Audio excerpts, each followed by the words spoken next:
brief public comment. So anybody that wants to come up and talk to the board, you may do so. You will note there's no time limit, but since there's a lot of people, I would request that if you have 1 or 2 or 3 minutes or something to say, do it in that time and not 10 or 20 or whatever. So anybody who wants to come up and talk to the board, now's your chance. Shirley?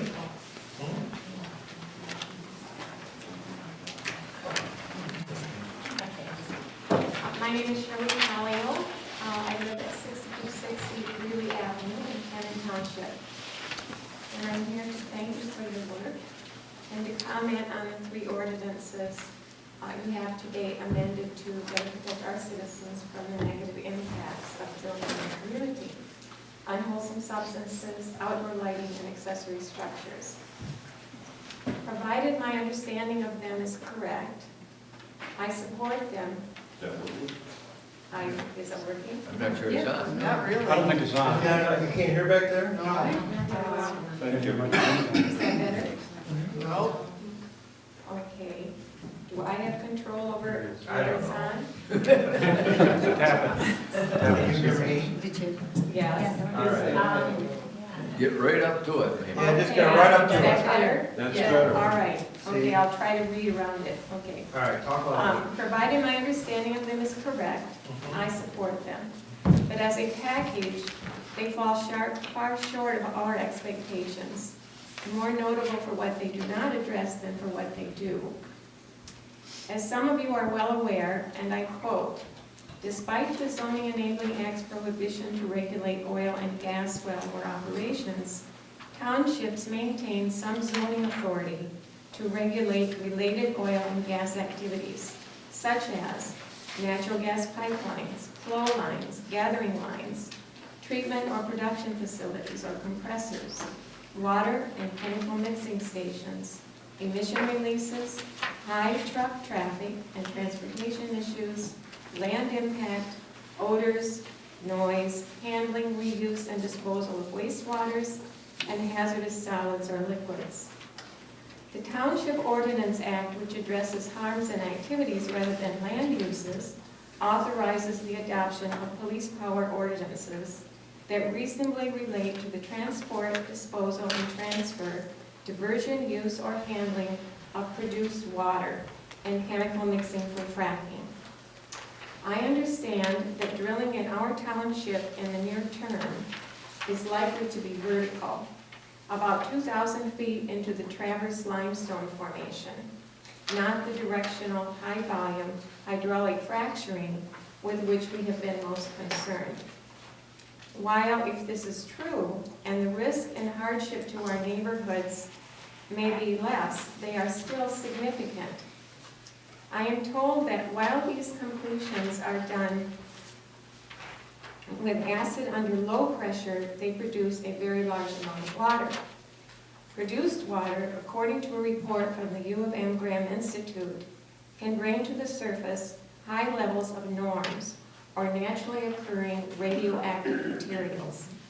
Under Michigan law, this produced water must be captured and contained before transport to a Class II injection well. There is no testing before transport and represent a risk both during handling and transit. And many question the prudence of disposal in anything but a Class I hazardous waste well. These operations take 30 to 40 days from preparation through completion, 24/7, noise, lights, incessant heavy truck traffic, and high levels of air pollution. Imagine living in my home, possibly a half mile or less from the drill site, with a constant stream of heavy trucks traversing my little country road. And speaking of roads, studies in Texas, Arkansas, and Pennsylvania show that the annual cost of maintaining roads under heavy use for drilling operations exceeds significantly the severance tax revenue from those operations. While we share a concern for the protection of the wholesomeness of our water, degradation of air quality is a certainty and impacts particularly both the very young young and the old. If one well produces, there will likely be more. And should the market change, making deep directional, high-volume hydraulic fracturing economically feasible, we may see deep directional drilling 9,000 feet or more below the surface into the Collingwood Utica shales, which underlie most of the Mitt.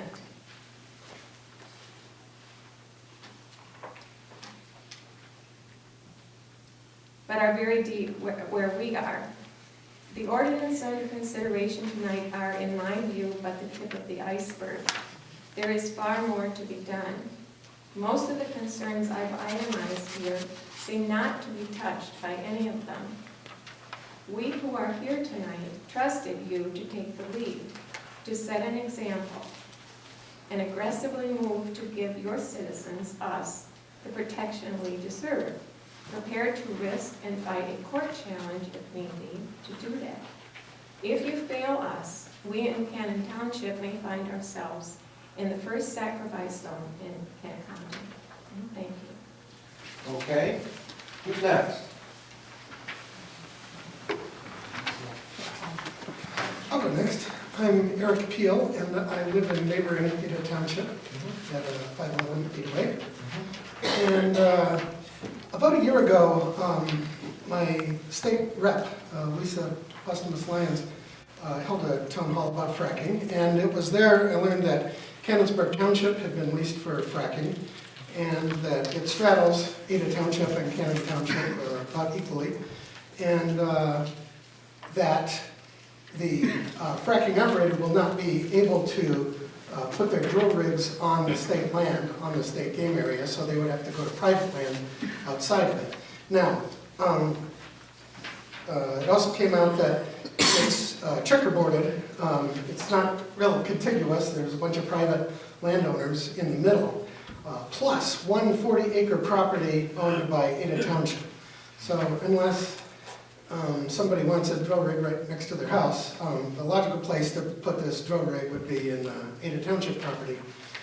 Plot number. Well, I guess our meeting's over. Yeah. 411-503-1-003. Okay. So I wanted to know if all this is still true, and if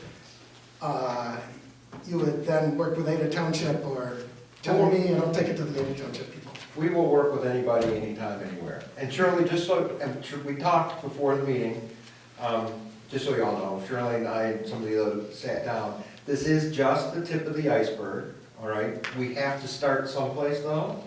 And when it comes to something that would be litigated, we want to make sure that we don't go too far over the prohibition that the state sets on townships regarding interfering with the permitting process, that we invite litigation that we would lose. We don't want to start with a loss in court, which will just embolden the drillers, right, the oil and gas industry. So this is a process, so everybody understands, we're not ending this. I'll talk louder. This isn't the end of it. So the answer to your question is you have George, depending on Haga, your supervisor, whatever happens here tonight, have him call me, and I can come to a board meeting of yours, or I can sit down with George and figure out a way that we can all work together on this, and I'm sure Shirley's group would love to participate in that.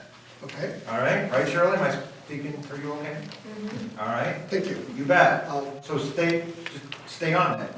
You know how to find try it. to take notes with my interview. Do it, Okay. absolutely. Thank you. Turn to right, left hand, okay.